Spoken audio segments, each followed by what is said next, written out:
Friends, welcome to Academy Lens. जैसे कि बच्चों, आपका 10th में बहुत ज़्यादा लोगों के सपने होते हैं। सब सोचते हैं कि हम क्या बने आफ्टर 10th। कई लोग सीए बनना चाहते हैं, डॉक्टर बनना चाहते हैं, इंजीनियर बनना चाहते हैं और कई लोग आईएएस भी बनना चाहते हैं। तो मुझे कमेंट सेक्शन में बहुत सारे बच्चे पूछ रहे थे कि मैम 10th के बाद आईएएस कैसे बने, क्या सब्जेक्ट लें जिससे कि हमारे आईएएस के एग्ज़ाम के लिए हेल्पफुल हो। तो बच्चों, आज उसी के टॉपिक पर हम लोग बात करेंगे, ठीक है, कि क्या है how to become IAS after 10th। ठीक है बच्चों, तो चलिए देखते हैं हम लोग। बेसिकली पहले जिस आईएएस होता क्या है, तो आईएएस का फुल फॉर्म क्या होता है बच्चों? Indian administrative services. अब पॉइंट ये आता है कि इस एग्जाम को कंडक्ट कौन कराता है, तो कौन कराता है? हमारा यूपीएससी कराता है, यानी यूपीएससी कमीशन।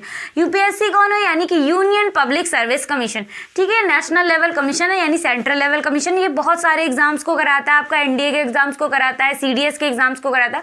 उसी तरीके से आपका एक एग्जाम होता है सीएससी, यानी सिविल सर्विसेज एग्जाम्स। इस एग्जाम्स को पास करके ये बच्चे क्या है कि आईएएस बन सकते हैं, आईपीएस बन सकते हैं, आईएफएस बन सकते हैं, आईआरएस बन सकते हैं, और भी बहुत सारी पोस्ट होती हैं इसमें, जिसके अकॉर्डिंग, रैंक के अकॉर्डिंग आप लोग अपनी प्रायोरिटीज के अकॉर्डिंग बन सकते हैं। तो उसमें जो हाईएस्ट पोस्ट होती है वो होती है हमारी आईएएस की, यानी कि इंडियन एडमिनिस्ट्रेटिव सर्विसेज। ठीक है बच्चों, ये चीज़ क्लियर हो गई। अब ये चीज़ आप समझ गए कि क्या कमीशन होता है, कौन सा एग्जाम देकर हम आईएएस बन सकते हैं। ठीक, आईएएस क्या होता है, अब उसकी कुछ क्वालिफिकेशंस होती हैं कि क्वालिफिकेशंस क्या चाहिए होती है आपको एक आईएएस बनने के लिए। तो चलिए हम लोग देखते हैं कि क्वालिफिकेशंस में क्या होता है। बेसिकली सिटीजन होना जरूरी होता है, तो ये सारी चीज़ें होती हैं, कॉमन सी चीज़ें। बट बेसिकली जो हम लोग फोकस किस पे करते हैं कि अपनी एज क्या है। तो पहले तो क्या होता है, एज होता है, फिर उसके बाद क्या होता है, हमारा एजुकेशन होता है। तो बच्चों इसमें जो कि बेसिकली जो सोचते हैं कि डिप्लोमा कोर्सेज, तो बच्चों आप लोग डिप्लोमा कोर्सेज के थ्रू क्या है कि आईएएस का एग्जाम नहीं दे सकते हैं। आप लोगों के लिए क्या है, बैचलर्स की डिग्री इंपॉर्टेंट है। अब चाहे आप लोगों ने बैचलर्स मतलब कुछ भी करा हो, साइंस से करा हो, आपने आर्ट से करा हो, या तो फिर बीटेक वगैरह किया हो, कुछ भी, मतलब एक ग्रेजुएशन की डिग्री आपको चाहिए। ठीक है, उसके बाद ही क्या होगे आप एजुकेशन के क्राइटेरिया के हिसाब से क्या होंगे, एलिजिबल होंगे। ठीक है बच्चों, यानी कि ग्रेजुएशन मस्ट है आपकी। ठीक है, आप किसी भी फील्ड से करते हैं, it is up to you. ठीक है, फिर उसके बाद क्या है, एज की बात कर लेते हैं। तो अलग अलग क्राइटेरियाज होते हैं हमारे एज के भी। तो मिनिमम एज जो चाहिए होती है हर कैटेगरी के स्टूडेंट के लिए, तो वो क्या रिक्वायर्ड होती है हमारी 21 ईयर एज क्या होती है, मिनिमम एज रिक्वायर्ड होती है। एंड फिर उसके बाद क्या होती है 32 ईयर क्या होती है हमारी मैक्सिमम होती है जनरल कैटेगरी। फिर कैटेगरी वाइज भी एज होती है। देखो इसमें क्या जो मिनिमम वाली है 21 ईयर वाली एज, तो वो क्या है कि वो कॉमन है, वो चेंज नहीं, वो सबके लिए बराबर है कि 21 ईयर एज है आपकी, तभी आप क्या है कि एग्जाम्स को दे सकते हैं, फॉर्म को फिलअप कर सकते हैं। ठीक है, सिविल सर्विसेज एग्जाम को। बेसिकली क्या एससी एसटी के लिए जो मैक्सिमम एज है वो है 37, ओबीसीज के लिए है 35 years and economic weaker section के लिए है 32 ईयर्स। ये तो हो गई हमारी क्वालिफिकेशन की बात। कि बच्चों को सबसे ज़्यादा डाउट तो यही रहता है कि भाई एज के अकॉर्डिंग मैम 21 के हो जाएंगे तब दे पाएंगे, 20 हो कि अगर हो गया तो तब हम क्या नहीं दे पाएंगे क्या। तो ये सारी चीज़ें रहती है। और बाकी क्या है कि हमारी एजुकेशन में ग्रेजुएशन मस्ट होनी चाहिए, यानी कि डिप्लोमा कोर्सेज वाले अप्लाई नहीं कर सकते। अगर आपने डिप्लोमा किया है तो फिर से आप जाके ग्रेजुएशन कर लीजिए, फिर उसके बाद आप लोग एलिजिबल हो जाएंगे। फिर उसके बाद क्या देखते हैं बच्चों की सब्जेक्ट 10th, यानी कि 10th में क्या सब्जेक्ट लिए जो मतलब बहुत ज़्यादा लिए हेल्पफुल रह सकता है कि अगर आप 10th के बाद आईएएस बनने का सोच रहे हैं। तो बच्चों आप लोगों को पता है जो एसएसटी होता है हमारा सोशल साइंस। ठीक है, तो सोशल साइंस में क्या आपके पास पॉलिटी आता है, इकोनॉमिक्स आता है, इन्वायरमेंट होती है, ज्योग्राफी होती है, हिस्ट्री होती है। तो ये जो सब्जेक्ट होते हैं बेसिकली बच्चों, तो ये यूपीएससी में बहुत ज़्यादा हेल्पफुल होते हैं। बेसिकली इन्हीं कहीं कह सकते हैं कि एक सेपरेट पेपर्स होते हैं यूपीएससी में। ठीक है, यानी आईएएस बनने के लिए। तो बेसिकली आप लोग जो 10th में है तो वो क्या है कि एज अ बोर्ड के हिसाब से मतलब ना पढ़े, मतलब उसको ऐसे नहीं कि रट्टा मार लिया बस बोर्ड में पास हो गए बस हो गया। बच्चों उसको समझ के पढ़े। अगर आपके बोर्ड्स में थोड़े मार्क्स कम भी आ रहे हैं तो कोई इशू नहीं है, बस जो भी आपकी टेक्स्ट बुक्स में लिखा हुआ है उसको अच्छे से समझ के पढ़ें तो बहुत ज़्यादा हेल्पफुल होगा। नहीं तो फिर बाद में पहुंच जाएंगे आप लोग, है ना, ग्रेजुएशन कर लिए पहुंच गए, अब बेसिक ही आपका क्लियर नहीं, 10th में जो रट्टा मारा था वो तो भूल गए, अब फिर से बेसिक क्लियर करो, फिर स्टैंडर्ड बुक्स पढ़ो, फिर कोचिंग का मटेरियल, तो बहुत ज़्यादा बर्डन हो जाएगा। तो बेसिकली अब ऐसे ही पढ़ लो ना आराम से, जो 10th में हो वो चीज़ पढ़ ही रहे हो तो रट्टा ना मार के समझ के पढ़ लो। तो ये सब्जेक्ट क्या है जो एसएसटी है वो बहुत ज़्यादा इंपॉर्टेंट होता है। ठीक, अब हम बात करते हैं एग्जाम पैटर्न की, बात कर देते हैं बच्चों। तो 3 स्टेजेस में क्या है कि एग्जाम कंडक्ट होता है। पहला क्या होता है हमारा प्रीलिम्स होता है। तो प्रीलिम्स क्या होता है हमारा ऑब्जेक्टिव टाइप होता है। ठीक है बच्चों, उसमें क्या है कि 2 पेपर्स होते हैं। एक होता है हमारा जीएस का पेपर होता है, जीएस यानी कि जर्नल स्टडी स्टडीज़ का। फिर सेकंड पेपर हमारा होता है सीसैट का। सीसैट बेसिकली क्या है, सिविल सर्विसेज एप्टीट्यूड टेस्ट, ठीक है। जीएस में बेसिकली आपका क्या है कि करंट अफेयर्स आता है और फिर आपका वही एसएसटी पूरा का पूरा आता है, ठीक है। एसएसटी आपका आता है मतलब जो करंट में चल रहा है, एसएसटी से रिलेटेड जो भी कन्वेंशंस हो रही हैं, एग्रीमेंट्स हो रहे हैं, वो सारी चीज़ें हो गई, है ना। और बाकी history, civics, economic, geography, history हो गई, एंशिएंट, मिडिवल, मॉडर्न, ये सब।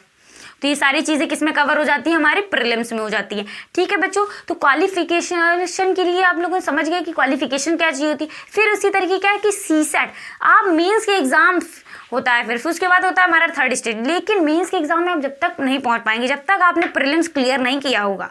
फिर आपको एक पॉइंट यहाँ पर और नोट डाउन करना है। सपोज आप जीएस में तो अच्छे नंबर ले आए, फिर उसके बाद सीसैट में आप फेल हो गए, तो फिर आप मेंस में एंट्री नहीं पाएंगे। तो बेसिकली यहाँ पे क्या, सीसैट पेपर बहुत इंपॉर्टेंट हो जाता है। उसमें आपको क्या है कि 33% मार्क्स जरूर चाहिए होते हैं। सीसैट यानी जिन बच्चों की भी मैथ्स बहुत ज़्यादा वीक होती है, तो मैथ्स जरूर पढ़े। और मैथ्स ज़्यादातर वही वाली आती भाई, 10th वाली मैथ्स आती है ना, ठीक है। बेसिकली 10th 8th वाली आप कह सकते हैं मैथ्स आती है, प्रॉफिट एंड लॉस, ये सारी चीज़ें कवर होती है, रीजनिंग वगैरह होती हैं, तो ये सारी चीज़ें होती है। लेकिन उसमें पास होना बहुत इंपॉर्टेंट होता है, ठीक है बच्चों, ठीक। फिर उसके बाद क्या होता है कि आप फिर मेंस के लिए एलिजिबल हो जाते हैं, यानी कि हमारी सेकंड स्टेज आ गए। अब इसमें क्या होते हैं, पहली तो देख लिया हमने ऑब्जेक्टिव होती है। अब ये वाला जो सेकंड स्टेज होती है वो हमारी सब्जेक्टिव होती है, यानी कि आपको यहाँ पर पेपर पर लिखना पड़ेगा, पेन पेपर बेस्ड होता है ये एग्जाम, ठीक है। तो इसमें कई सारे सब्जेक्ट आते हैं हमारे जीएस के, ठीक है, यानी कि जीएस 1 2 3 4 करके जीएस के पेपर्स होते हैं। फिर उसके बाद 2 आपके ऑप्शनल के पेपर होते हैं, एक ऐसे का भी पेपर होता है, ठीक। तो ये सारी चीज़ें, फिर उसके बाद आके आता है थर्ड स्टेज, यानी कि थर्ड स्टेज क्या हो गई, हमारे इंटरव्यू, बेसिकली इसे बोलते हैं हम लोग पर्सनैलिटी टेस्ट, ठीक है बच्चों। तो ये चीज़ आपको समझ में आ गई कि ये एग्जाम पैटर्न होता है। अब जीएस की बात करें, आपने सपोज ग्रेजुएशन में भी जब भी बच्चों आप लोग ले, तो ऐसा सब्जेक्ट को चूज करें जो कि क्या हो कि आपके मेंस के एग्जाम में जो ऑप्शनल पेपर होता है, ऑप्शनल पेपर 1 और 2, उसके लिए हेल्पफुल हो। तो बेसिकली इस तरीके से पढ़े। अगर अभी आपके बेसिक्स क्या है कि एसएसटी में स्ट्रांग होंगे, तब आप क्या है बैचलर्स आर्ट्स का मतलब आप लोग क्या कि बैचलर्स कर सकते हैं आर्ट साइड से, है ना। तो इजी रहेगा, आपको ज्योग्राफी अच्छे से आती होगी, है ना, हिस्ट्री अच्छे से समझ में आती है, तो आप वो एज अ ऑप्शनल चूज कर सकते हैं। अगर जिन को भी एसएसटी वगैरह इतनी समझ में नहीं आती, तो दूसरे सब्जेक्ट को आप लोग स्ट्रॉन्ग कर लीजिए, फिजिक्स केमिस्ट्री जो भी पढ़ रहे हैं आप उस सबको स्ट्रॉन्ग कर लीजिए। तो वो भी क्या है कि एज अ ऑप्शनल सब्जेक्ट आपके पास अवेलेबल होते हैं, ठीक है। तो ये सारी चीज़ें थी, आई होप सो आप लोगों को समझ में आ गई। कोई भी डाउट्स हो, एग्जाम पैटर्न और एक्सप्लेन करना हो, अच्छे से समझना हो कि एकदम डिटेल्स में, तो आप लोग कमेंट सेक्शन में मुझसे पूछ सकते हैं। बच्चों अब हम लोग देखेंगे इसके बाद कि आईएएस क्रैक करने के लिए किन पॉइंट्स को हमें फॉलो करना चाहिए। मैं इरेज कर देती हूँ, फिर हम लोग देखते हैं। चलिए बच्चों अब हम लोग देखेंगे कि आईएएस को क्रैक करने के लिए कुछ पॉइंट्स को हमें फॉलो करना चाहिए, ठीक है। तो चलिए हम लोग कुछ पॉइंट्स को देख लेते हैं यहाँ पर। तो पहला क्या है बच्चों, यहाँ पर सिलेबस की बात करते हैं हम लोग। अब क्या है, बहुत सारे लोग बच्चे क्या करते हैं कि जैसे पहुंच गए कोचिंग, तो क्या है कोचिंग के भरोसे ही बैठ गए, जो कोचिंग करा जाएगा वही तो आना है यूपीएससी में। खुद सिलेबस नहीं देखना कि भाई क्या क्या टॉपिक आ रहे हैं, क्या क्या नहीं आ रहे हैं, ये खुद नहीं देखना। तो बेसिकली बच्चों आपका फोकस क्या होना चाहिए, जो सिलेबस में टॉपिक मेंशंस हैं उसके अकॉर्डिंग ही आपको पढ़ना है, ठीक है। वही टॉपिक्स को पढ़ने हैं आपको, तभी आप एग्जाम को क्रैक कर पाएंगे। अब जो सिलेबस में लिखा नहीं है वो भी पढ़े रहे, बुक में दिया है तो पढ़ लो। भाई कितना सिलेबस बहुत ज़्यादा वाइड होता है, सबसे ज़्यादा सिलेबस होता है भाई यूपीएससी का। आसान सिलेबस नहीं है कि आप कंप्लीट कर लिए भाई, है ना। तो क्या करना है आपको, जो टॉपिक मेंशन है, जो शॉर्ट टॉपिक्स मेंशन है, हेडिंग जो मेंशन है, इस तरीके से कह सकते हैं आप, तो उनको आपको कवर करना है, वही चीज़ें पढ़नी है। ये नहीं कि पूरा का पूरा उठा लिया, 3-4 बुकें ले ली, पढ़ डाली, तो वो कुछ नहीं करना है आपको, ठीक। फिर उसके बाद नेक्स्ट क्या है हमारा, एग्जाम पैटर्न की बात करते हैं बच्चों। तो जैसा कि मैंने आपको बताया कि 3 स्टेजेस में एग्जाम कंडक्ट होता है आपका, ठीक है। प्रीलिम्स में बेसिकली क्या आता है, जो आप लोग 10th में पढ़ते हैं एसएसटी वगैरह, तो वही सारे सब्जेक्ट आते हैं। बस क्या होता है कि करंट पोर्शन और ऐड ऑन हो जाता है आपका, ठीक है। यानी कि इकोनॉमिक्स होता है, इकोनॉमिक्स से जो भी रिलेशन मतलब हो रहे हैं, फाइनेंस मिनिस्टर जो भी कर रहे हैं, जीडीपी ऊपर गई अप डाउन गई, तो इस तरीके के क्वेश्चन जो है करंट से पिकअप कर लिए जाते हैं, ठीक है। नेशनल एग्रीमेंट्स वगैरह हो गए, इंटरनेशनल एग्रीमेंट्स हो गए, जो भी सारी चीज़ें, तो ये सारी चीज़ें करंट के पोर्शन में आ जाती हैं। मतलब आपका जो प्रीलिम्स का पेपर होता है, प्रीलिम्स में आपके 2 पेपर होते हैं, तो उसमें ही आता है, ठीक है। फिर स्टैटिक पार्ट भी आपका आता है, हिस्ट्री हो गई, ज्योग्राफी हो गई, इकोनॉमिक्स हो गई, है ना, पॉलिटी हो गई, इन्वायरमेंट हो गई, ये सारी चीज़ें जो आप बेसिकली 10th में पढ़ते हैं, तो वही सारी चीज़ें आपकी प्रीलिम्स में भी आती हैं, ठीक है। बेसिक क्लियर होना बहुत ज़रूरी है, नहीं तो आप जब प्रिपरेशन करने बैठेंगे तो कुछ समझ में नहीं आएगा। आधे महीने तो ऐसे ही चले जाएंगे जाएंगे 5-6 महीने आपका बेसिक क्लियर करते ही करते। तो बेसिकली 10th में अच्छे से पढ़े जो भी आप पढ़ रहे हैं सोशल साइंस, ठीक है। तो ये आपका समझ में आ गया, ठीक। प्रीलिम्स की बात होगी। CSAT में बेसिकली आपका मैथ्स आएगा, रीजनिंग आता है, ठीक है। फिर आपका इंग्लिश भी आएगा, कंप्रीहेंशन आएगा, एक उससे रिलेटेड क्वेश्चंस होंगे। इस तरीके से बेसिकली ऑब्जेक्टिव ही होंगे दोनों पेपर आपके, ठीक है। प्रीलिम्स के यानी कि GS का जो पेपर होता है, फिर CSAT का, ठीक है। ये चीज़ें क्लियर हो गई। फिर बात करते हैं हम लोग, फिर होता है सेकेंड स्टेज यानी मीन्स। मीन्स बच्चों बहुत इंपॉर्टेंट होता है, क्योंकि क्या है कि मेंस के ही जो मार्क्स होते हैं वही आपको क्या है कि IAS बनाते हैं।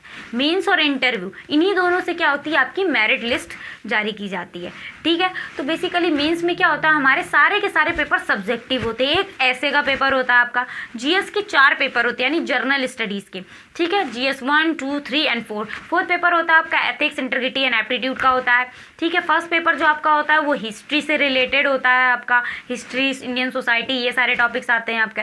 सेकेंड पेपर बेसिकली होता है वो पॉलिटी, गवर्नेंस से, इंटरनेशनल रिलेशन से रिलेटेड होता है।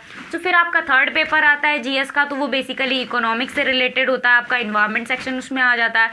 तो ये सारी चीज़ें इसमें कवर हो जाती है, एग्रीकल्चर भी थोड़ा सा आ जाता है। तो ये सारी, फिर GS पेपर 4 यानी एथिक्स वाला होता है। फिर उसके बाद मोस्ट इंपॉर्टेंट पेपर होते हैं बच्चों, वो होता है आपका ऑप्शनल का पेपर। 2 आपके ऑप्शनल के पेपर होते हैं, ठीक है। कितने पेपर होते हैं आपके? 2 पेपर होते हैं, optional paper 1 and optional paper 2। आप बच्चों ऑप्शनल के पास आपके लिए बहुत सारी चॉइसेस है।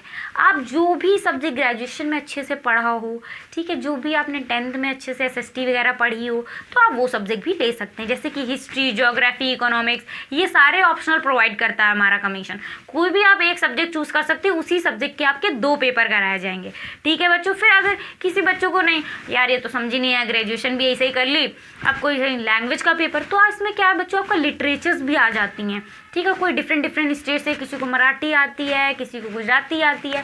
तो इस तरीके से जो 22 मतलब जो 22nd शेड्यूल है हमारा, तो उसमें कुछ लैंग्वेजेस मेंशन है, तो उसके रिगार्डिंग उनके लिटरेचर जो पेपर होते हैं वो भी क्या एज अ ऑप्शनल आपके लिए प्रोवाइड करे गए हैं, ठीक, UPSC कमीशन ने। अब इसके अलावा बच्चों 2 पेपर और होते हैं आपके, ठीक है। वो क्या होते हैं आपके क्वालिफाइंग पेपर्स होते हैं बेसिकली, ठीक है बच्चों। क्या होते हैं? क्वालिफाइंग पेपर होते हैं आपके, लैंग्वेज के पेपर होते हैं। एक तो इंग्लिश का होता है, दूसरा होता है हिंदी का, बेसिकली नॉर्थ वालों के लिए।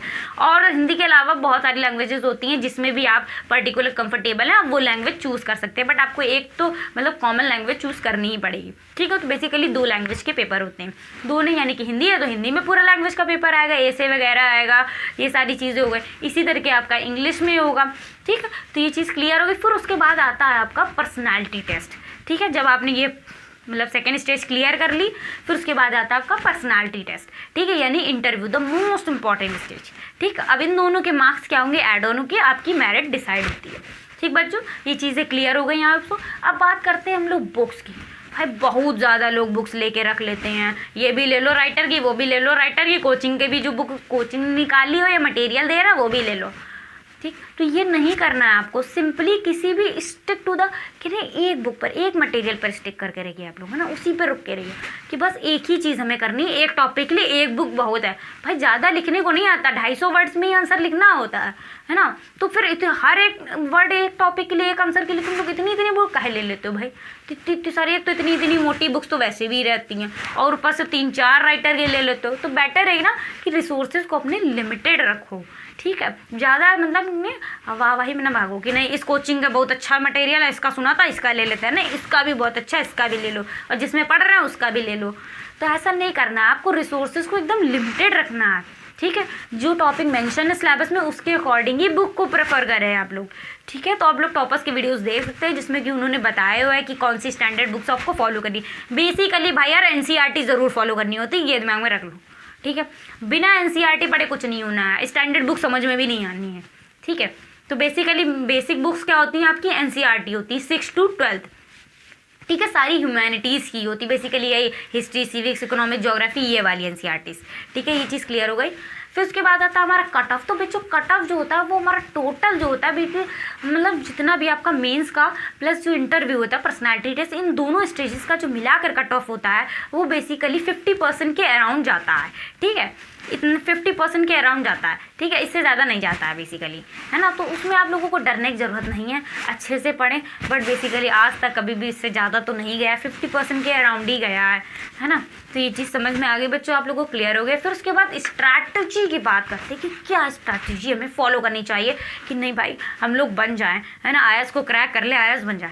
तो बेसिकली बच्चों क्या होता है, डेडिकेशन चाहिए होती है आपको, कंसिस्टेंसी की, रिसोर्सेज को आप लोग लिमिटेड करके रखें, एक टाइम टेबल डिसाइड करें कि नहीं इतने घंटे मुझे पढ़ने। घंटे मैटर नहीं करते कि आप 4 घंटे में कर रहे हो एक पेज, ये अगर चाहे तो नहीं 4 घंटे में आप 10 पेजेस कर रहे हो, इट डजेंट मैटर। आप जो भी पढ़ रहे हो जितने भी टाइम में उसको अच्छे से पढ़ो ताकि भूलो नहीं, और रिवीजन जरूर करते रहो क्योंकि रिवीजन बहुत इंपॉर्टेंट है। क्योंकि यहाँ पर क्या है ना, सिलेबस तो एक तो बहुत ज़्यादा है, फिर मटेरियल भी बहुत ज़्यादा है, तो रिवीजन ही नहीं हो पाता है, फिर एग्जाम में जाते हो तो कुछ याद नहीं रहता है। तो इसलिए रिवीजन जरूर करें। ठीक है बच्चों, आई होप सो ये चीज़ें आप लोगों को समझ में आई होंगी। तो बच्चों इसके रिगार्डिंग आपको कोई भी डाउट्स हो तो आप कमेंट सेक्शन में पूछ सकते हैं। ठीक है, और अगर आपको वीडियो अच्छा लगा हो तो प्लीज़ हमारे चैनल को लाइक करें और सब्सक्राइब जरूर करें ताकि आप जो कोई भी वीडियोज़ हमारी नेक्स्ट आए वो आपकी मिस ना हो। ठीक है बच्चों, थैंक यू।